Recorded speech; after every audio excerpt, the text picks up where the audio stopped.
Bonjour à tous, on va attaquer aujourd'hui l'évaluation formative vraiment facile sur les mécanismes et catégoriques de réaction. Donc là j'ai une correction un petit peu crado, donc je vais vous refaire tout ça au propre. Alors comme vous manquez tous, j'ai créé ma classe virtuelle, voilà. Donc vous êtes tous là, c'est parfait. D'ailleurs on est en train encore de voir que Florian est en train de séduire Zoé. Non mais arrête de retourner, c'est pas possible Florian. Bon. On va attaquer les questions. Donc première chose, oui Flora, c'est quoi ta question? Madame, c'est quoi le site d'honneur? Ah oui, bah attends, bah justement, c'est la question numéro un. Alors avant de répondre à la question numéro un, moi, ce que je vous invite, si vous avez une imprimante chez vous, si possible, ce serait top, ce serait d'imprimer. Alors je vous ai mis le diaporama, je vous ai mis aussi la version PDF du tout le point méthodologie sur les mécanismes réactionnels en chimie organique, parce que je vais me baser là-dessus au fur et à mesure pour dérouler toutes mes explications. Donc Flora, je vois que tu es bien pressée. Oui, Flynn, t'as une question? Madame, j'ai pas mon poli. Bon, tant pis pour toi, t'avais qu'à y penser, hein. Voilà. Donc vérifiez que tous les doublés non liants sont bien affichés. Donc avant de répondre à la question, on va déjà commencer par ça. J'ai recopié ici proprement l'équation de la réaction. On va vérifier les doublés non liants. Donc une question pour Alexandre. Alexandre, dis-moi combien il y a de doublés non liants sur l'azote, l'oxygène et sur le chlore? Alexandre, on t'écoute. Où est Alexandre? Il est toujours à côté de Claude, voilà. Madame, sur l'azote, il y en a un, l'oxygène, il y en a deux, le chlore, il y en a trois. Très bien, mon grand, très bien. Donc l'azote, on a bien un. L'oxygène, j'ai oublié de les dessiner, je vais les rajouter. L'oxygène, on en a donc bien deux. Le chlore en a trois. Ici, il a disparu parce qu'il y a une charge plus. C'est tout à fait normal, hein. Si on a un électron de moins, il en reste un qui va faire une liaison, la liaison qui est là. Le chlore en a toujours 3 et l'oxygène en a récupéré 3 parce qu'il a un électron en plus. Et cet électron en plus, c'est à coquiner avec l'électron de la deuxième liaison qui n'a pas lieu ici. Si l'oxygène fait qu'une liaison, c'est ça qui explique le doublé non liant supplémentaire. Donc côté doublé non liant, on est bien. On va pouvoir continuer. Repérer les liaisons polarisées et pour chacune d'entre elles, faire apparaître les charges delta plus et delta moins. Voilà. Axel, tu peux arrêter de bavarder avec Bérénice, s'il te plaît, hein, ce serait pas mal, ça permettrait d'être tranquille. Donc Axel, hop, et Bérénice sont rangés. Voilà. Donc pour les charges delta plus et delta moins, on va regarder les électronégativités. Et je vais pouvoir interroger Charlotte.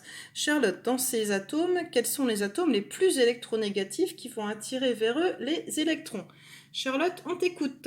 Azote, chlore et oxygène. Très bien, Charlotte, très bien. Donc azote, chlore et oxygène. Puisque l'azote attire les électrons, elle va être delta moins. Ici, on a un oxygène qui va être aussi delta moins. Le chlore va être delta moins. Dans la formule ici, l'oxygène est déjà négatif, donc on ne va pas en rajouter. Le chlore peut être mis delta moins si vous le voulez. Nous, c'est surtout dans les réactifs que ça va nous intéresser, hein, de mettre les liaisons polarisées. C'est ça qui va expliquer les mouvements d'électrons. Alors, si l'azote est delta moins, les oxygènes sont obligatoirement delta plus. Là, volontairement, je pourrais mettre un 2, mais je ne vais pas le faire, hein. Je ne vais pas m'embêter. Tout ce qui m'intéresse, c'est de voir où est-ce qu'il y a du plus, où est-ce qu'il y a du moins, pour identifier les sites donneurs et accepteurs. Ici, il y a un petit atome de carbone, là, qui est lié à l'oxygène, qui est delta moins, et au chlore delta moins. Donc, lui va être aussi delta plus. Maintenant, on va pouvoir répondre enfin à la question de Flora. C'est quoi le site d'honneur? Alors Sarah, dis-moi, le site d'honneur, si tu prends ton cours, qui est justement ici, un site d'honneur est un élément très électronégatif portant une charge partielle delta-. Pour trouver le site d'honneur, juste avant, il faut trouver les liaisons rompues et les liaisons formées. Donc avant d'interroger Sarah sur le site d'honneur, je vais pouvoir identifier les liaisons rompues et formées. Alors qu'est-ce qu'on voit? On voit déjà que c'est une réaction de type addition, puisqu'à partir de deux molécules, on n'en récupère qu'une seule. Les deux molécules, en quelque sorte, se sont accrochées l'une à l'autre, si vous préférez. Je vois que là, j'ai le cycle, l'azote, les deux hydrogènes. J'ai la même chose ici. Mais au lieu qu'il soit tout seul, en fait, là, j'ai une liaison qui s'est formée. Donc cette liaison, je vais la faire apparaître en vert, voilà, pour bien l'identifier. Qu'est-ce qu'on a d'autre qui est apparu? Est apparu ici un doublé non liant sur l'oxygène qu'on n'avait pas avant, et une charge moins. La charge plus, là aussi, est apparue. Voilà, tout ça c'est nouveau. Et on va pouvoir mettre maintenant de l'autre côté, à gauche, ce qui a disparu du côté des réactifs. Donc là, on peut prendre du rouge ou du rose. Qu'est-ce qui a disparu ici? Le doublé non liant de l'azote a disparu.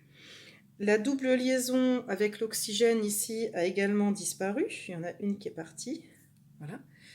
Est-ce qu'il y en a d'autres choses qui ont disparu? Ça m'a l'air d'être à peu près tout. Maintenant, on va pouvoir s'interroger sur ce qui se passe dans la réaction. On va réagir, on va réfléchir. On se dit, voilà, une nouvelle liaison est créée. Si une nouvelle liaison est créée, c'est qu'il y a deux électrons qui se sont mis ensemble. Un électron du N, en tout cas ou un ou plusieurs, s'est accroché au carbone. Donc on voit tout de suite que le mouvement d'électrons se fait, c'est les doubles électrons là de l'azote, je suis désolée, il y a de l'ombre, vous voyez peut-être pas très bien, les deux électrons ici de l'azote, au lieu de servir de doublé non-liant, vont servir d'une liaison pour s'accrocher ici au carbone qui est là. Donc on peut dessiner la flèche avant même de réfléchir au site donneur et au site accepteur. Parce que tous les sites delta- ne sont pas donneurs, le site delta- c'est celui qui donne les électrons. Donc on voit bien que la liaison, lui, s'accroche à lui. Dans quel sens? Le moins donne ses électrons vers le plus. Ici, donc Sarah, je t'interroge, quel est le site donneur, Sarah? Alors le site donneur, madame, c'est celui qui donne les électrons et qui est chargé delta-. Très bien, Sarah, très bien, très bien. Tu peux baisser la main, voilà. Donc le site donneur, ici, c'est N. Je vous le note ici. Et le site accepteur, ici, c'est le carbone. C'est le carbone de la liaison C double liaison O qui est juste ici. Voilà. Les mouvements. On vous pose la question, que représentent les flèches indiquées? Vous avez des flèches souples. Voilà une question pour Brice. Alors Brice, que représentent les flèches? Les flèches, madame, c'est des déplacements de doublés d'électrons. Très bien Brice, tu sais ton cours, super. Donc en effet, ici, toutes les flèches qu'on dessine, c'est le doublet d'électrons qui se déplace, à savoir ici les deux électrons du doublet non-liant, qui au lieu de servir de doublet non-liant, vont simplement servir de liaison. Alors là, on n'a pas fini toutes nos étapes du mécanisme, puisqu'un carbone ne peut pas avoir 5 pattes, 1, 2, 3, 4, 5 liaisons. Si la liaison là disparaît, elle doit bien atterrir quelque part. Alors qu'est-ce qu'on voit? On voit que le doublet non-liant, lui, est arrivé ici. Et on voit que la liaison de l'oxygène est devenue un doublet non-liant. On a donc deux étapes de flèche à mettre. Donc la deuxième étape, c'est ça.